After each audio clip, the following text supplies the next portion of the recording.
Ay mga mare, kamusta, kamusta, kamusta? Samahan nyo kami sa bagong adventure namin ni Kuya. Ito yung time na 2 days na lang kailangan niya ng para training sa school at wala pa siyang bike. So I decided na bilhan siya ng bagong bike. Excited na rin ang bata na mamili kung anumang bike ang kanyang bibilin. Dito kami pumunta sa Lucky Bike, medyo malayo. Pero ang daming options sa makikita nyo. At unang hawak pa lang ng bike, alam niya na kung anong gusto niya. Pero bago yan at bago kami bumili ng bike, nagtingin ako ng mga bike. Grabe, ang mahal ng mga bike. Pwede ka nang bumili ng daang ng lupa sa Pinas. So, sobrang mahal. Tapos, syempre, kailangan din natin ng mga helmet.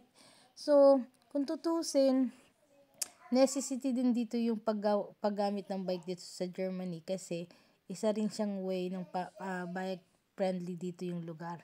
So, ito yung mga iba't ibang klase ng bike na makikita nyo habang tumatagal. Mataas na yung mga halaga ng bike. May 7,000 euro times natin yan, times 50 plus, diba? Mga 300,000 bike pa lang, diba? Pwede ka nang makagawa ng bahay at kung ano pa. Ayan, sinukat na si Kuya at ang sabi ng lalaki, 24 or 20 yung size ng bike niya. So, nalalakihan siya sa 24 kaya pinili namin yung 20 lang. Ayan, nagtry na siya at marunong na siyang magbike. Feeling ko magugustuhan niya talaga to. Ayan. Tinaray ko yung mas malaki pero hirap na hirap siya kasi maliliit yung mga kamay niya. Kaya yan yung una niyang napiling bike. So, yan na rin namin bibili namin. Ayan, wala nga discount pero okay na din kasi mukhang gustong-gusto naman ni Kuya.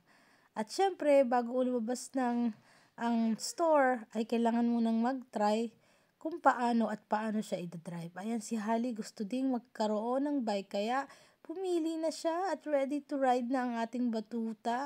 O mga mare, hanggang dito muna ang ating vlog at sa susunod ulit, see you on my next adventure guys!